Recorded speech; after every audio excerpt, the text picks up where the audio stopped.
Hello dear student. अपने सामने question है। इस क्वेश्चन के अंदर अपने पास में जनरल ब्रेक डाउन वोल्टेज अपन को दे रखा है बेटा 10 वोल्ट, और वोल्टेज रेगुलेटर की तरह ये सर्किट है बेटा। आपको डायोड के अंदर करंट निकालना है। तो ऐसे क्वेश्चनों में थोड़ा सा जब जीरो का ऑप्शन होना तो थोड़ा सा एक दिमाग लगाना। अभी देखो यहाँ पे तो ये क्वेश्चन इजीली हो जाएगा, क्योंकि ये सर देखो इसके ऊपर कितना है बेटा, इसके ऊपर है अपने पास हम 10 वोल्ट है जनरल वोल्टेज, ठीक है।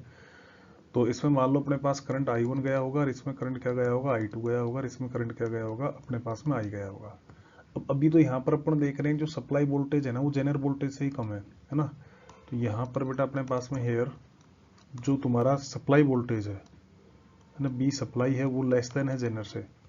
तो सो जेनर डायोड क्या होगा, ऑन ही नहीं होगा। जेनर डायोड नॉट ऑन, मतलब जो रिवर्स के लिए अपन ने किया है तो ऑन ही नहीं होगा। सो जो जेनर डायोड का करंट है जो ऑन ही नहीं होगा, कितना होगा बेटा, ये जीरो रहेगा। तो अपने पास में जो आई है वो I2 है, वो बराबर हो जाएगा, वो कितना हो जाएगा बेटा, 5 अपॉन में बेटा ये सीरीज में हो जाएंगे तो 1000, तो मतलब 5 मिली एम्पियर करंट हो जाएगा, ठीक है।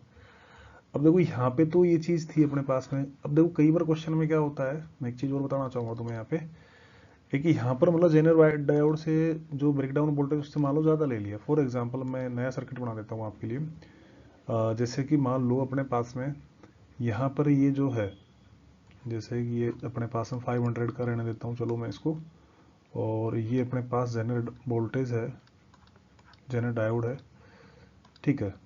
वो अपने पास में उसका जो वोल्टेज है ये 5 वोल्ट हो गया। 5 की जगह मैं यहाँ पर 15 वोल्ट कर रहा हूँ। देखो थोड़ा सा इस क्वेश्चन को अपन डिटेल में ही समझ लेते हैं, क्योंकि कई बार क्वेश्चन एग्जाम में आते हैं ना, बच्चों को बड़े परेशान करते हैं। तो यहाँ पर बेटा देखो बी जेड है ना, अभी भी 10 वोल्ट ले लिया मैंने, है ना। अब तुम ये कहोगे सर ये तो अब ज़्यादा है, तो ये तो इस पर ऑन हो जाना चाहिए था। अपन चेक करते हैं। देखो अपने पास में वही अगेन आई है, ये बेटा I1 है, ये अपने पास में क्या है, I2 है। देखो अपन मान लेते हैं कि जेनर डायोड क्या हो गया, ऑन हो गया। तो ऑन हो गया तो मतलब इसके ऊपर जो वोल्टेज आएगा 10 वोल्ट आना चाहिए, क्यों पैरेलल में ही तो होता है ये। तो उसके हिसाब से बेटा अब इनके करंट निकालो। तो देखो अपने पास में क्या हो गया, I2 की जो वैल्यू आएगी वो कितनी आएगी बेटा, वो आएगी बेटा अपने पास, वोल्टेज हो गया इसका 10 अपन बेटा 500। इसको अपन क्या बोल सकते हैं, 20 मिली एम्पियर बोल सकते हैं। 2 से ऊपर नीचे मल्टीप्लाई कर देंगे तो 20 मिली एम्पियर बोल सकते हैं। अच्छा आई की बात करेंगे तो देखो जब इसमें 10 वोल्ट इसके ऊपर ड्रॉप हुआ है तो इसके हिसाब से इसके ऊपर कितना ड्रॉप होगा बेटा, 5 वोल्ट ड्रॉप होगा। तो इसके अंदर अपन जो आई है इसकी वैल्यू क्या कर सकते हैं बेटा, 5 अपॉन बेटा 500 है। तो ये अपने पास में क्या लिख देंगे, 10 मिली एम्पियर। अब तुम्हारे पास में क्या होगा बेटा, आपके हिसाब से KCL लगाओगे तुम, तो I1 प्लस का क्या होगा, I2 होगा।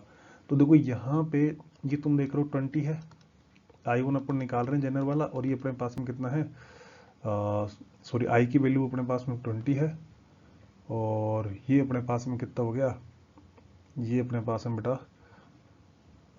10 हो गया था, 10 मिली एम्पियर, है ना। अच्छा तो अपने पास में आई की वैल्यू 10 थी एक्चुअली यहाँ पर, तो ये वैल्यू गलत लिख दी मैंने, तो सही कर देते हैं अपन इसको। तो आई की वैल्यू अपने पास में क्या है, 10 मिली एम्पियर है, और ये अपने पास I1 है, ये कितना है बेटा 20। तो यहाँ पे तुम देख रहे हो I1 जो जेनर का है वो क्या आ रहा है, नेगेटिव आ रहा है। कितना आ रहा है, माइनस का 10 मिली एम्पियर आ रहा है। तो इसका मतलब नेगेटिव आ रहा है, तो इसका मतलब जेनर डायोड अभी भी ऑन नहीं हुआ, जेनर डायोड है नॉट ऑन, ये ऑन नहीं हुआ। तो अभी भी अगर अपन बात करेंगे ना इस केस में भी, तो वो इससे ज़्यादा है, लेकिन इस केस में भी जो जेनर करंट है ना, अपन को फाइनल जैसे आंसर देना पड़ेगा ना। तो इस केस में भी अपने पास में जो जेनर करंट है उसका आंसर क्या दिया जाएगा, इस केस में भी I1 को 0 ही दिया जाएगा। क्यों सर, नेगेटिव में नहीं आना चाहिए यहाँ पे। अगर गलती से पॉजिटिव में आता ना तो ये क्वेश्चन आपका पॉजिटिव में तो एग्जिस्ट कर जाता और ये सारा ऑपरेशन हो जाता। लेकिन अगर ध्यान रखना, देखो यहाँ तो अपना सप्लाई वोल्टेज ही कम था इस क्वेश्चन में जो दे रखा था, इसमें देखो मैंने थोड़ा ज़्यादा लिया है। लेकिन यहाँ पर ये वाला स्टेप जरूर चेक करनी है बेटा, कि यहाँ पर अगर आपके पास नेगेटिव में करंट मिल रहा है तो इसका मतलब डायोड ऑन ही नहीं हुआ है। तो ऑन नहीं हुआ तो ये कोई काम का नहीं है, तो फिर ये ऑफ रहेगा पहले की तरह, और I और I2 दोनों क्या हो जाएंगे, सेम हो जाएंगे। तो थैंक यू।